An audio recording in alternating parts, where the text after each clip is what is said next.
Hey, welcome back to the pod today. Shelby's with us again. How are you doing today, Shelby? Oh, I'm so good, thanks. Me too. Shelby and I were just talking about how much we could use a nap, but we'll come back around to that after this and later in this show. Today I wanted to talk to you about a really interesting story. So there was a judge that recently had a ruling that Anthropic was guilty of using copyrighted books as part of growing their model. And the number that got thrown around was that they were going to have to pay fees around $1.5 billion. And so if the settlement gets finalized, they have 5 business days to come up with, I believe, $300 million in payments. And then they have another, and then when the settlement is final, they have to come, which I guess happens a week or two after that, they have to come up with another $300 million at that point. So that's $600 million pretty rapidly. And then they have 12 months to come up with the remaining amount. The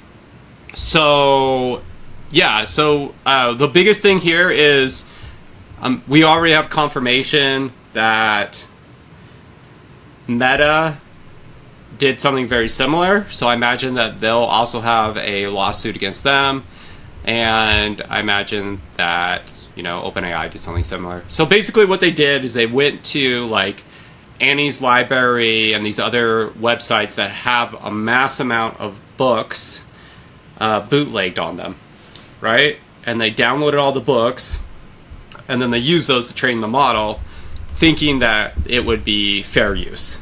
And we know from a leaker at Meta that they did the same thing pretty much. So Wait, I have a question for you. Yeah, go ahead. So you're saying it was the sources like Annie's Library that had the bootleg version? Uh-huh. So who's at fault there? I mean, was Annie responsible at all as well? Well, I mean, I think that they would be guilty, but the problem with those websites is they're usually not US-based hosted, right? So then they're not subject to US-based law, right? And there is like an interesting edge case here. Like, Google has a book service, but instead of bootlegging the books and putting them on Google, they bought an individual copy of every book, and then they ripped the binders off, scanned them, and put them in the Google service. Do you remember have you ever been to that service? It was kind of older. But, No. I mean, so I think you could say, and I guess, they've never really had a lawsuit against them about it, but I don't know. I don't know. That seems kind of sketchy to me, too. So, but maybe that's a different set of crimes, right, than this, right? So yeah, basically they thought taking all these books from these bootleg sources was going to be covered under free use. They're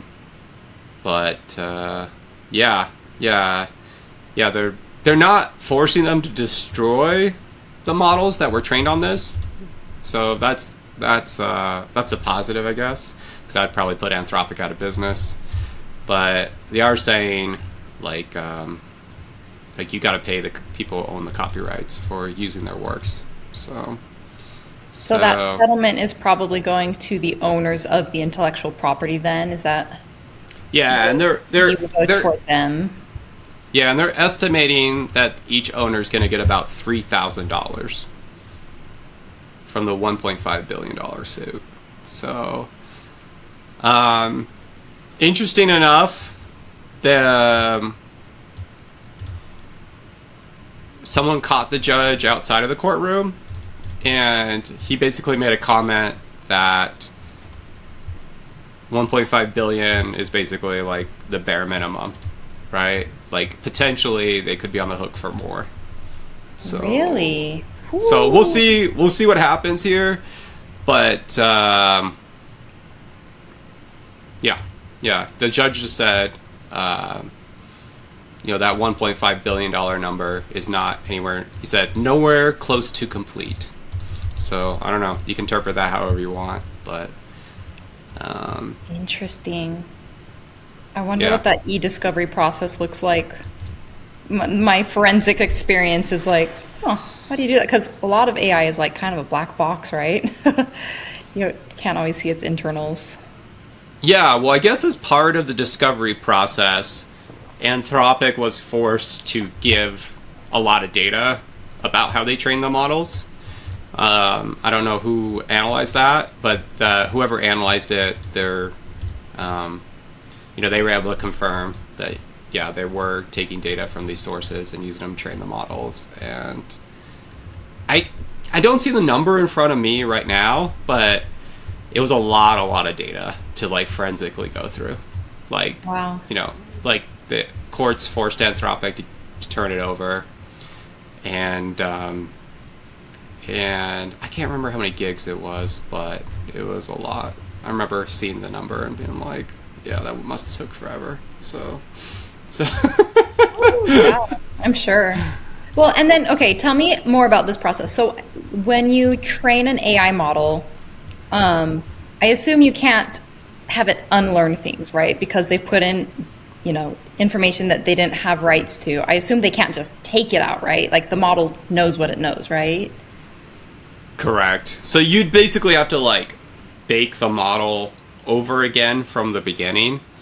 And there was a carve out in the settlement that basically said like you could be guilty of additional lawsuits if the AI model I guess this was just for the infringement of baking the model.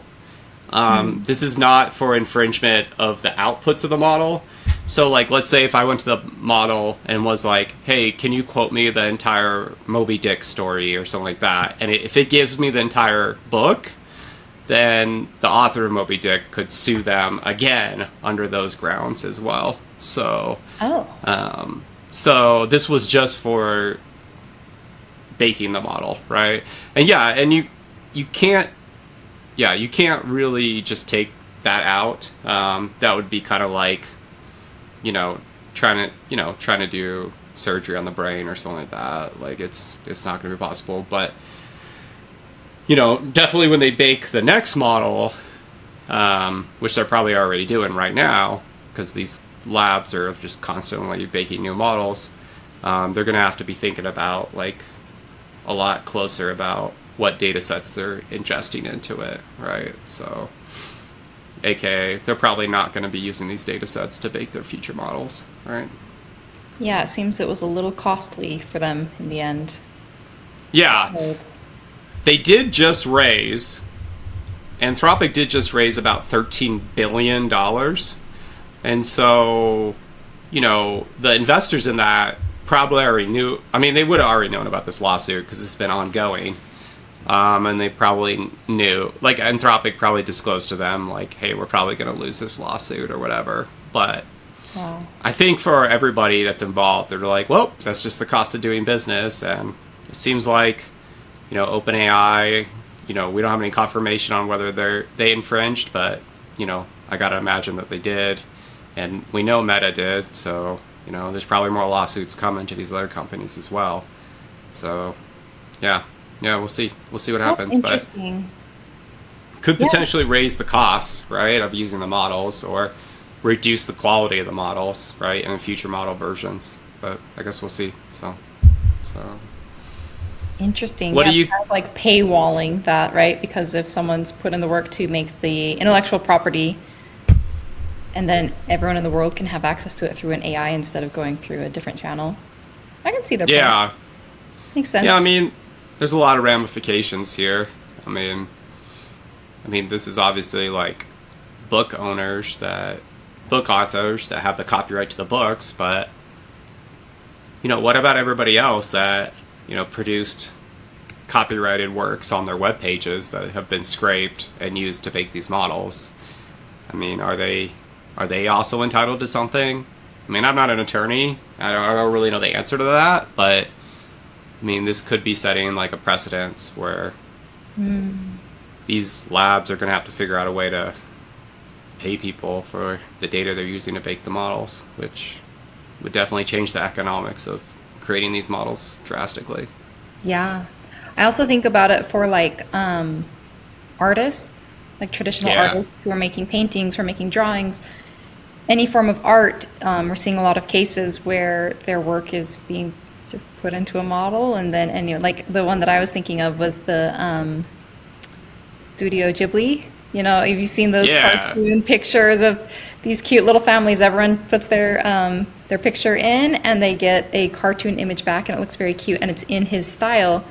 But I can't imagine that organization would have given those rights up. So it makes a very interesting question of like, what's an acceptable use? And I know this has been debated. I actually had listened to a speaker talk about it who had been at the White House, or I guess on Capitol Hill, debating these topics of like, with like image generation, how do you do it responsibly? Because with the model that he was championing, all of the input data, all of the training data had permission, whereas as far as I know, there is no other model that does that, right? So it's very interesting to understand, like,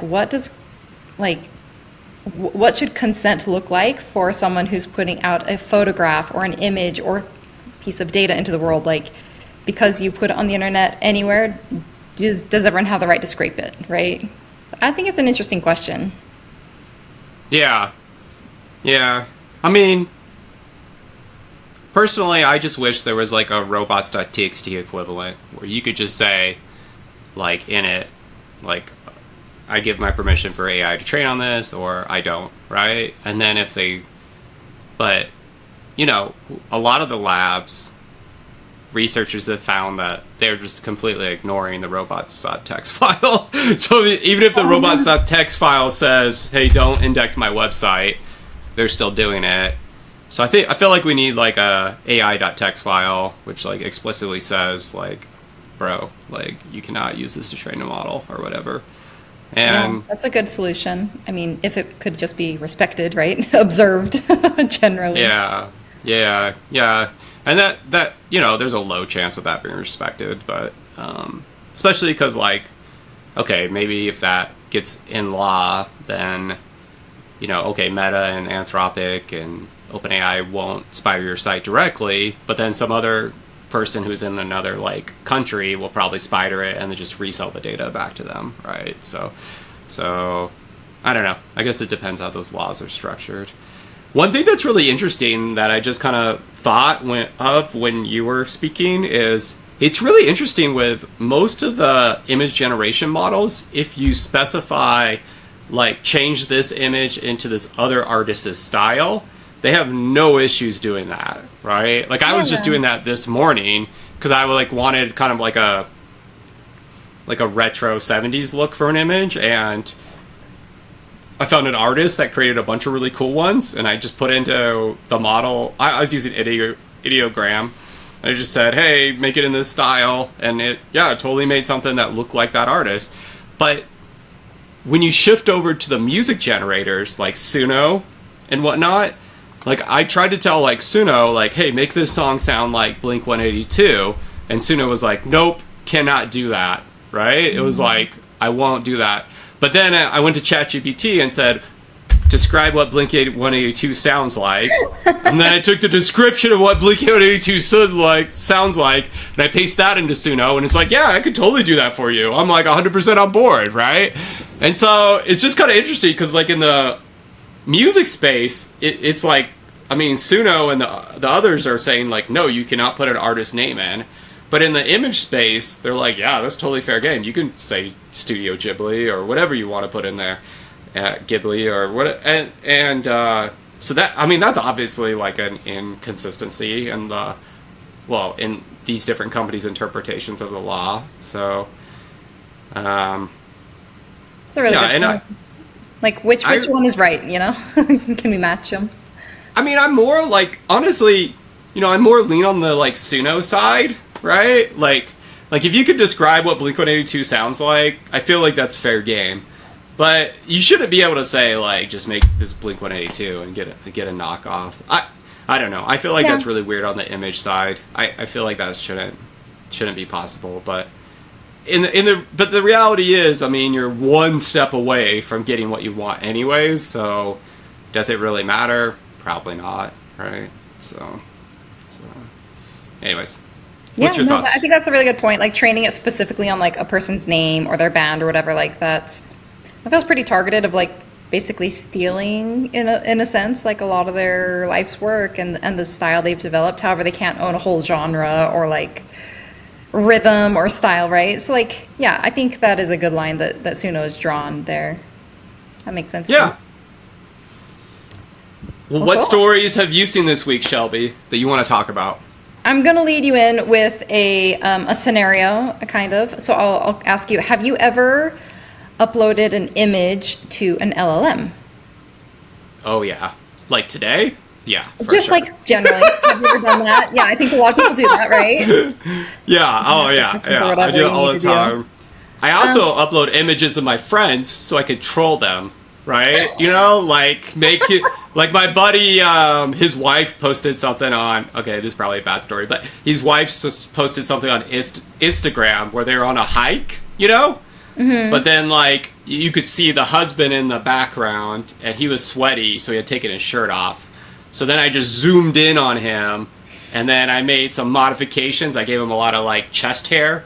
I was like, hey, make the chest hair look like that of like a grizzly bear.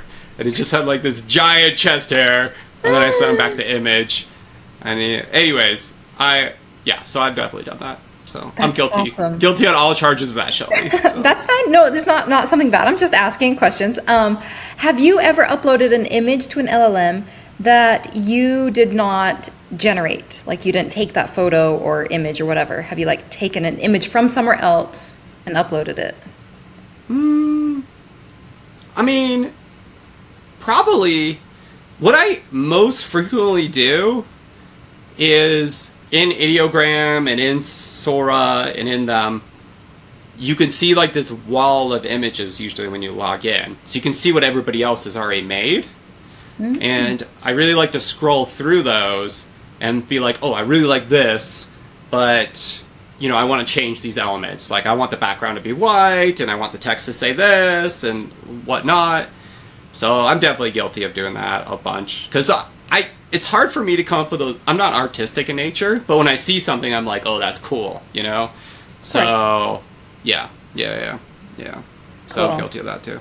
No worries. No, you don't have to call it guilty, but it does make you potentially vulnerable because an attack has been discovered. So someone can upload an image and they don't see anything particularly concerning with it, and then bam, it's exfiltrating your data. Oh, so we've got weaponized. That's a great idea, Shelby. That's a great idea. I didn't do it. I'm just saying people have discovered this. So the researchers are at a firm called Trail of Bits, which is a cybersecurity research company as well as like consulting firm. So they found out that you can abuse the image scaling in production AI systems to do prompt injections, like these multimodal prompt injections. I don't know if this is an official name. I just kind of saw this mentioned at one point in their blog post, but basically I like the phrase, they called it the ghost in the scale, which is a great callback to the ghost in the shell. But yeah, because you're taking this image that might be high resolution or whatever, and depending on the back end requirements or whatever reasons, they'll usually scale that image down. And when they do that transformation, like text can be embedded secretly in the image. And because you don't usually, as a user, you upload something and you don't usually get a preview back. So you don't even know what happened, right? Because you're seeing a different image than what that computer is reading, or what that computer vision is looking at. So what can be done with this? They found that they could exploit unsafe actions in sandboxes. They could bypass user configs by changing the environmental configurations. And also they mentioned using domains that are too permissive in the network allow lists. So obviously we can see that there's some room for defense in depth here with how we're sandboxing things, how we're organizing our network and permissions and things like that, as well as the direct impact itself, which is, or like the attack vector there, which is obviously like the image scaling.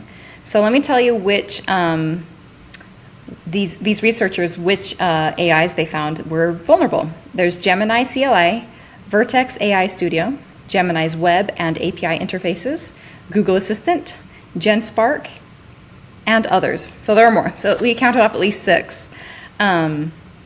So they, we can talk about the ethics of this, but basically, as researchers, they developed a tool and then they open sourced it, which will let you explore and craft these images that have these secret messages in it. And I can send it. We can put an image here on the screen that shows kind of what that side-by-side comparison looks like of what you think is an innocent image, which you may have gotten off the internet or whatever. You can send it into the AI, and what it sees could be different. So one thing that they had to account for is that there are different kinds of downscaling algorithms, plus their implementations might be slightly different. But mostly it's the downscaling algorithm that they had to account for. So depending on which algorithm each AI used, they had to kind of craft the attack slightly differently. But they've got a tool now that they have built for it. So I thought that was pretty fascinating. Nothing's safe. Yeah, that's amazing. I'm definitely checking out that tool tonight and giving that a go. And it makes perfect sense because, one of the things that is kind of like the latest hotness is, like, let's say you have an image and you want to be really clear on what you want to be modified the image. Well, like a lot of the prompt guides have, like, they've discovered that you can just, like, circle parts of the image, like do a red circle over a part, and then just type in text above it, like, hey, I want you to change this part so it's XYZ. So, and when the LLM reads the image, it recognizes, like, hey, there's red text here. This really isn't supposed to be in the image. This is just them telling me to change this person or whatever. So, yeah, I mean, I could definitely see additional attack vectors beyond just the downscaling attack. I mean, any way that you can embed text into an image and specify, like, hey, I want you to take this specific actions. Obviously, like, the people are right now using that, not the Trail Bits people, but the other people are using that kind of just to get better outputs, right? But, I mean, I'm sure there's a bunch of techniques to hide images, hide text in the images, and then get the LLM to respond. So that's cool. Yeah. That's awesome. That's an interesting attack path for sure. I have to tell you a little bit more about this steganography attack. They called it a promptergeist because it's a ghost. Okay. Also going with that ghost theme, I really liked that promptergeist. I like that too. I like the Ghost in the Shell theme too. Yeah. Have you watched those shows, Ghost in the Shell? I don't think I have. They have an older anime. Was there a book about it as well? Yeah. There's some mangas, and they made a movie that people hated. Well, I don't know. I don't think the movie was actually that bad, but traditionally the lead character's like female Japanese, right? And they like put kind of like a person in Hollywood that was Caucasian, the lead lady. So there's a lot of hate over that. I don't know. I thought the movie was good. I didn't have any issues. I think there's like a new Netflix reboot too of the anime that I watched. That was pretty good. But it's a trip, dude. It's a trippy universe where you can like upload your consciousness to the internet, and then you can like download that into like another shell, right? Like another body. Okay. I was thinking of the real world one. I got it mixed up with something else, but that sounds pretty cool too. Or, like if you're like a government contractor or whatever, you get like these enhancements to your body, like, tech added to your body. But then the problem is like you have to keep doing maintenance on that tech, which is like crazy expensive. So it's like you got to keep doing work to pay to keep your body alive or whatever, and... Oh, wild. I should check it out. Yeah, there's a bunch of cool stuff in it that was kind of like mind-blowing questions, so... Very cool. Well, thanks for telling me about that. That's Oh all I yeah, have on yeah, that. yeah. Do you have another story for me? Oh, I do, Shelby. So, I just wanted to talk about Forbes had an article about how the future of higher education is going to have to change in the age of AI. And, essentially back in the day, it was really hard to get to knowledge, right? Like, it was locked up in these books, and the books were really expensive, and you'd have universities that build these big libraries and do a bunch of research. And, now, like, information is free, ubiquitous on the internet for the most part. And not only that, but in the age of AI, like, you can very quickly get to answers, which, may have took you hours to find the data on the internet before. So, the first thing they really talk about is, like, shifting from becoming this, like, place that's, like, collects data to a place that kind of teaches you how to have critical thinking skills, which I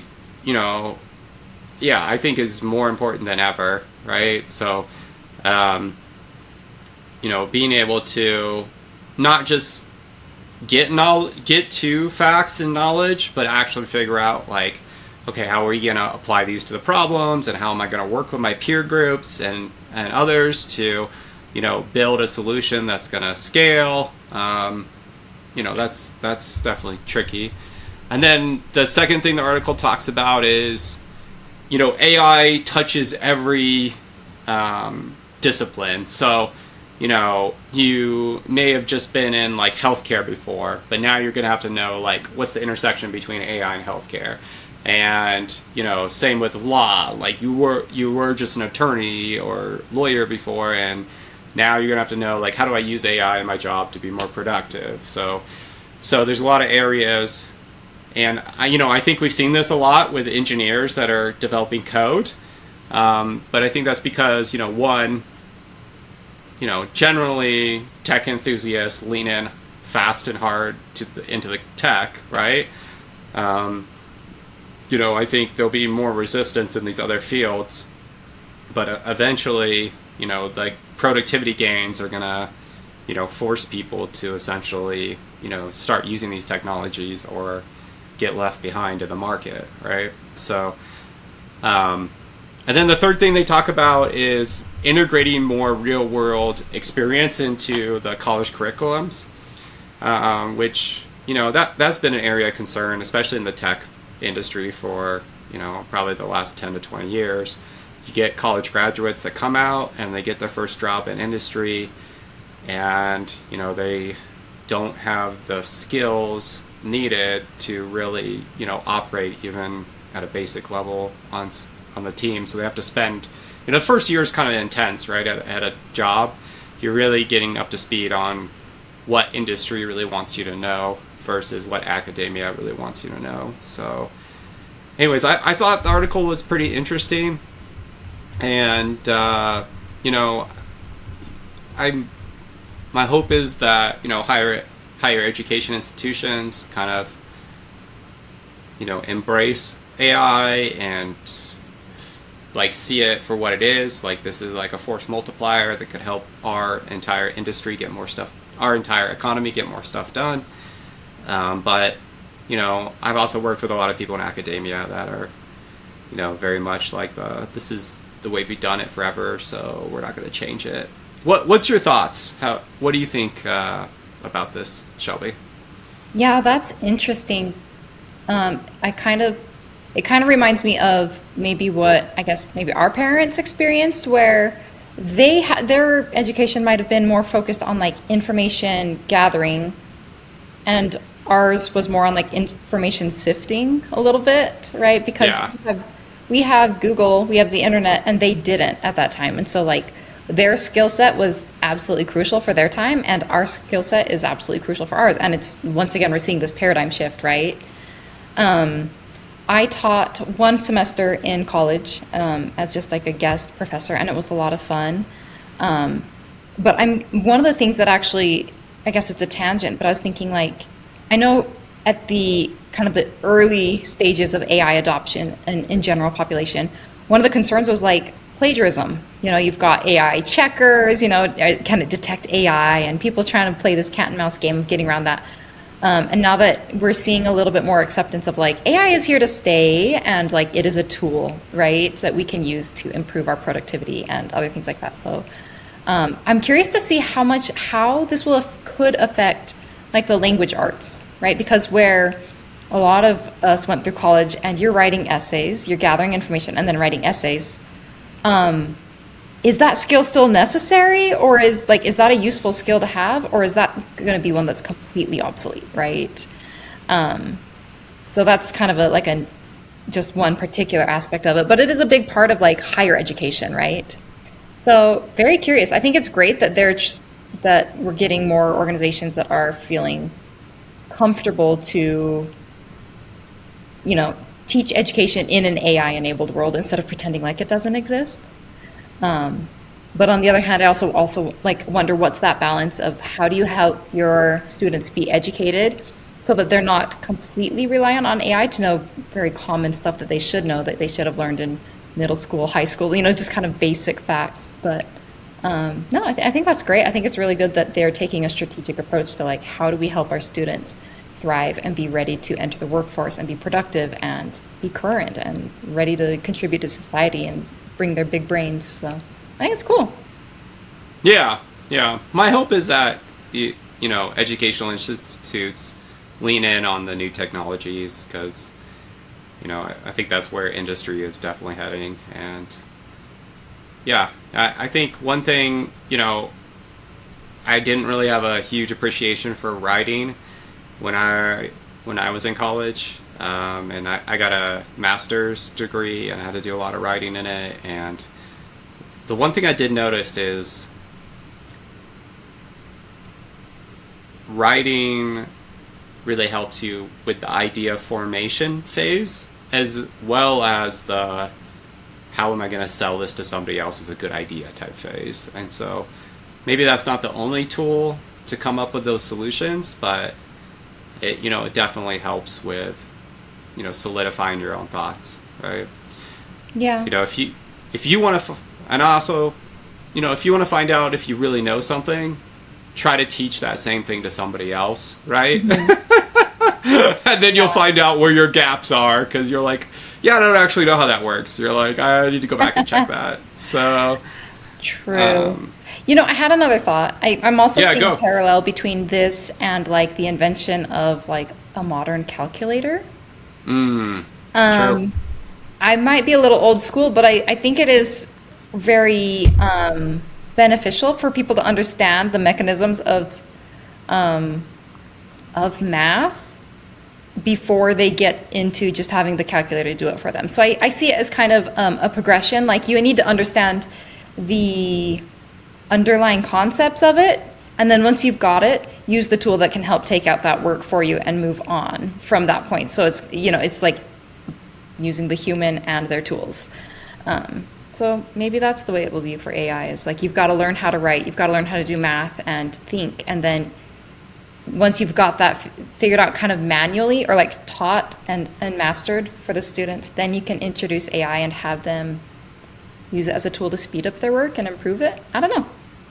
Yeah, I think that's a good approach, right? Especially when, it seems like tools can do most of the stuff that we want them to do, but eventually you start hitting the limitations of the tools if you become, the subject matter expert in a space, right? And then if you don't really understand how they're working under the hood, then you're just stuck, right? Like you can't progress beyond that, and then the industry's stuck. Like the whole, industry, can't go beyond that either. So, I mean, like, it's really critical for us to understand, how assembly code, gets translated into a CPU, but none of us really need to write assembly code. Yeah, no thanks. So, but it is good to understand, like, okay, I'm writing Python, and then this is how it's being interpreted, and then, or I'm writing C, this is how it's getting compiled, and then, this is how the CPU is processing it. Exactly. Yeah. I remember the first time someone explained, like, buffer overflow exploit to me and how it worked, and I was like, oh, that's just magic, you know? But then when you start to understand it at the assembly level, you're like, no, it's not magic. It's like procedurally driven. It's just doing what it thinks is the right thing to do at the time, but it's really doing your evil thing. That's a really good explanation. Yeah, I remember the first time I wrote like it was for a workshop, and we wrote our first buffer overflow attack. I didn't know assembly yet, so it made it a little harder to understand everything that was happening. But it really does, like, it's just kind of logical, right? You just kind of follow through it. But it's cool. Yeah. What else have you seen this week, Shelby? Any other news stories? Yes, but I'm seeing it a little late. It's actually a news story from a year ago. But I thought it was fascinating because I love the topics surrounding privacy of individuals. Okay. And so in this example, there were 2 Harvard students, and in late 2024, they went around and they had their Meta Ray-Bans. They had their smart glasses on, and they had made some integrations so that there was like this 3-step attack, so they could dox anyone that they saw in person. So they were walking around campus, and they could just know someone's name, their age, their home address, their phone number, and some other things. You know, what are their interests within seconds, just by looking at them. So here's how they rigged it. First, they set their Ray-Bans to capture video and then live stream it to Instagram. Then they had AI scan the faces that it identified and cross-reference them with online data to find out who they are, and then any other, publicly known information. Once you get their name, you can know a lot about someone, right? Based on just what's online. And then step 3, that personal info would be sent back to the user's phone. So there's an interesting video where they kind of demonstrated it. They would just kind of look at someone, walk up and say, "Are you Betsy?" And they'd be like, "Oh, yeah, yes, I am." Or they'd walk up to someone and say, "Oh, I see that you're interested in this club and that you've been speaking at this event." And they're like, "Oh yeah, do I know you?" Right? And because these people are just so caught off guard that someone just knows this information instantly about them. So yeah, not new news, but I think it's kind of a terrifying new reality. Like, I know some people feel like they don't have anything to hide, but I think just a little bit of anonymity would be okay. If I just go to the grocery store without everyone knowing everything about me, I'd be okay with that. In fact, I would prefer that. What do you think? Yeah, for sure. I mean, I see this 2 ways. Like, in one part of me, it would be super helpful because, like, I'm pretty bad with names, right? So it'd be helpful, like, if I was like, okay, I met this person once 2 years ago at a party, and now I see them again, and they remember who I am, and I have no idea what their name is anymore, right? It'd be awesome if the glasses could just, like, look at them and say, like, oh yeah, Bryce, this is Betsy, tell her hi, or whatever, I feel like that's cool, right? But then, like, the whole, I'm going to go figure out what all your social media profiles are and all the stuff that you like, and then, that's pretty creepy, man. That's not cool. And I'm going to add, because it's been a topic for us today, I'm going to add one more detail. Meta has confirmed that it might train its AI on images taken by smart glasses. So by the fact that you exist and someone else has the glasses, you're now in their training data, and you didn't consent to that. You just existed in front of someone who had these glasses. I don't love that. That's creepy. Yeah, might train on it, which means absolutely is definitely training on it right now. We may. Yeah. I do have to admit, I have a pair of the Meta glasses, and I love those things. They're so nice. Because I just feel like, I just feel lame, like, like pulling out my iPhone and like taking pictures of stuff, right? Because it's like obvious that you're like taking pictures of stuff, which usually doesn't matter, but it's like, I'm much, much more prone to just like go up and click the little button and then it takes a picture of whatever I'm looking at, like especially if I'm at a museum or I'm like, at a touristy thing, right? Maybe I'm too self-conscious, but I don't love the like use your phone to do this or that. But on the flip side, we know Meta's working on the Hypernova glasses, which are a new glass that has a screen built in one side, and so those are rumors to be around the $800 price point when they come out. And will this screen be something that you can see through, like transparent, like an overlay, or is it going to be like an actual screen that's blocking your vision? No, it's an overlay, and my understanding is on the Hypernovas, it's like on the top right corner there would be the overlay. So maybe somebody will make that app idea of like, this is Betsy, and then it'll like have her name appear. There's probably someone who's going to take it even further and make it like a full like open source intelligence collection thing, right? They are working on ones that are even better than that, which they showed a demo of, where they have overlays on both sides and like the entire thing overlays. So you could imagine like a future scenario where you're like, I want the world to look like Studio Ghibli, and it will like retranslate everything to like look whatever way you want it to look, or like, I don't like people, make everyone look like hippos, and it would like I mean, that's where they're pushing towards, but they're that stuff's much further out, right? Interesting. So even the one that has, first time I wore Google Glass, and I was thinking, this would be nice because you can do like Google Maps on there on your overlay, but also like, is that safe for driving? Like to have a bunch of overlays? Well, in the fancy cars, you have projections on the windshield, right? And those seem to be legal. And I've seen some prototypes where they're talking about doing a lot more projections on the windshield.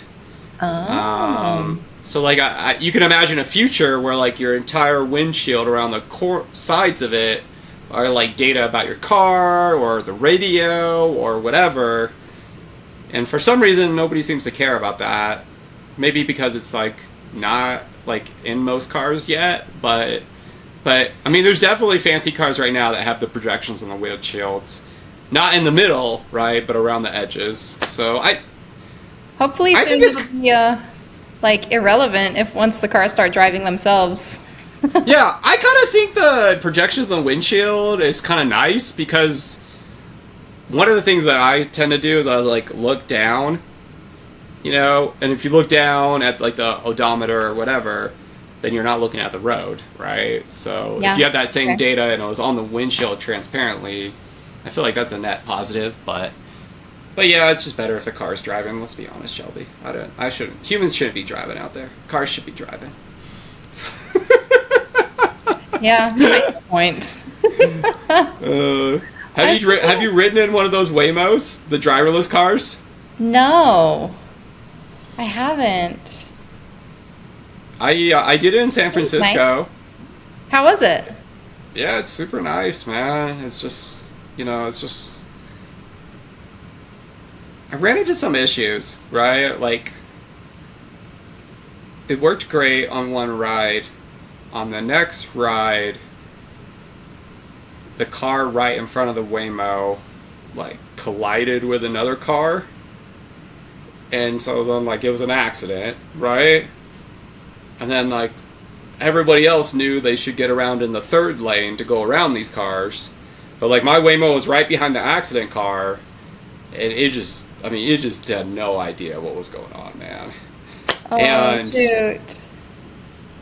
I mean, I sat there for a good 10 minutes, and then I was like, screw it. I just got out of the car and abandoned the Waymo. I was like, I don't know.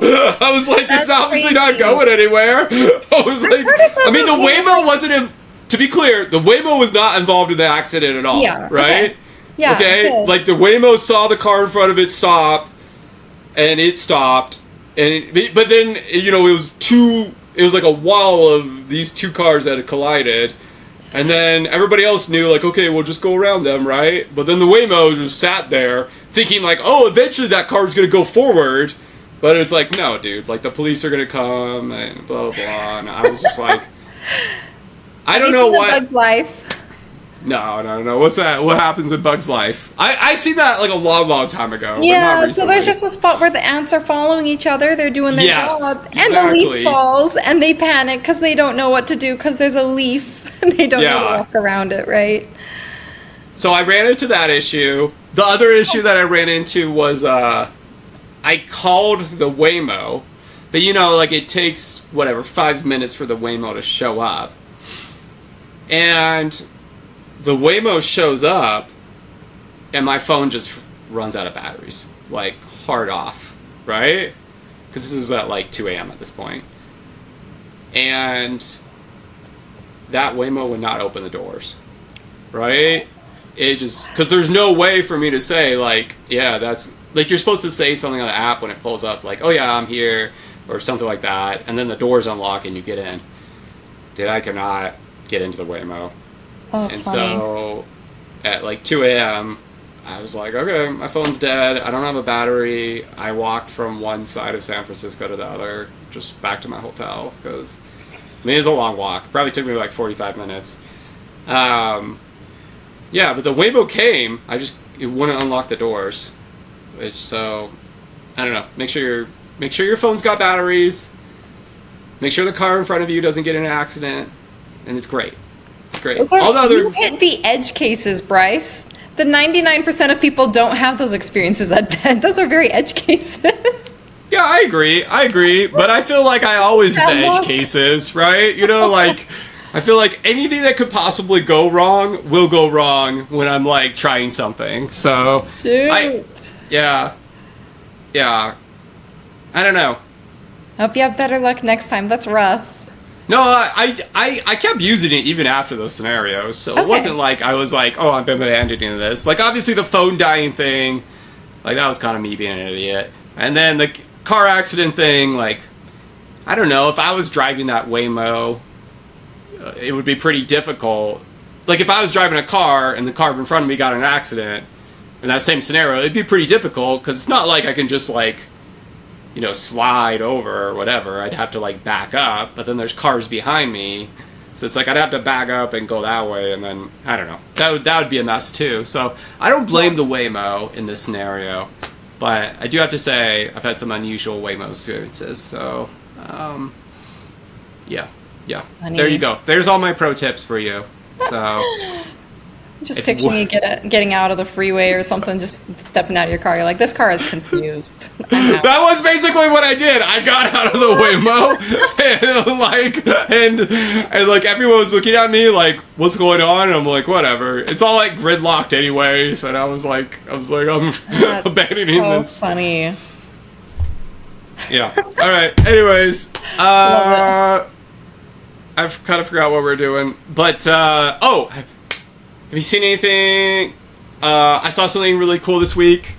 I've been spending most of the week planning for B-Sides up in Logan, Utah, which is happening on Friday.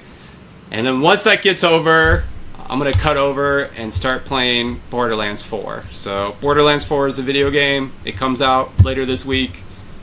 It's been a number of years since the last Borderlands game came out. They're usually pretty funny. So I'm looking forward to playing those. So, have you seen anything cool in the last week or interesting, Shelby? Yes, I have. Okay, so for good news for you people who like to nap, the University College London, in conjunction with the University of the Republic of Uruguay, did a study, and they came to the conclusion that daytime napping may help preserve your brain health, because as we age, our brains shrink a little bit.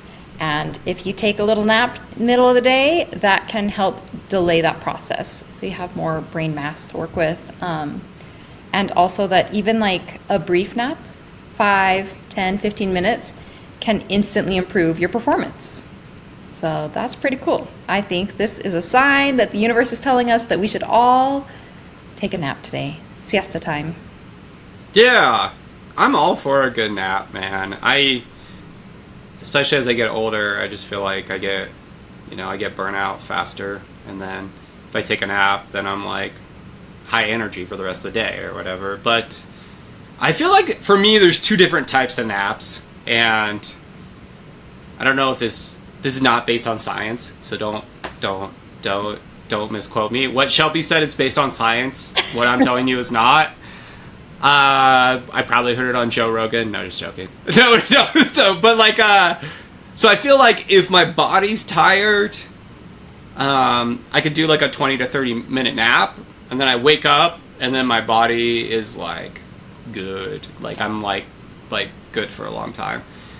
But if my mind's burnt out, like I'm like been doing something really stressful or whatnot, I feel like I gotta take like a 90-minute nap. Like if I do, and I know that's probably longer than a nap should be, but if I do 90 minutes, I feel like I wake up and my brain's back on fire again. So I have no science to back those up, but that's my algorithm. I'm like, is my body tired? Okay, I'll just set my watch for 30 minutes, and so it'll wake me up. And then if my mind's burnt, then I'll just set it for 90 minutes. I also, though, I have a hard time waking up, so once I'm out, I'm out. Interesting. Maybe someone can tell us if it's like related to the circadian rhythms, because if you wake up in the wrong part of your sleep cycle, then you're drowsy, right? Yeah, that could be part of it. See, it might be based on science, Shelby. So there you go. I think you came up with a reason that it's based on science. It's all about your sleep patterns and your circadian rhythms. So I don't know. I guess circadian rhythm might not be the right phrase, but basically like the sleep pattern that you go through during a particular length of time that you sleep. All I'm saying, man, give it a try, okay? If anyone's out there and they're like, oh man, my body's not feeling good, 20 to 30 minutes, you'll be feeling great. And if you're like, oh, I can't handle this, my mind's burnt, 90-minute nap, you'll be feeling great, man. Can we call this the Bryce formula? Or the Bryce? The Bryce Napping Formula. Yeah. Sounds like a baby method, you know, like you gotta swaddle that baby, you know, like or whatever, like the Bryce method, you know, like you gotta put a straight jacket on your husband, and then they'll go right to sleep. Then you go like, I've never done that with like baby chicks. You hold a baby chick in your hand. Okay, yeah. And if you cover them with your other hand, their eyes just close and go right to sleep. See? Instantly. That's just science. It's cool. Really? Huh. Maybe that's what the nap pods do for humans. Have you ever done a nap in a nap pod? I have in the meditation pods.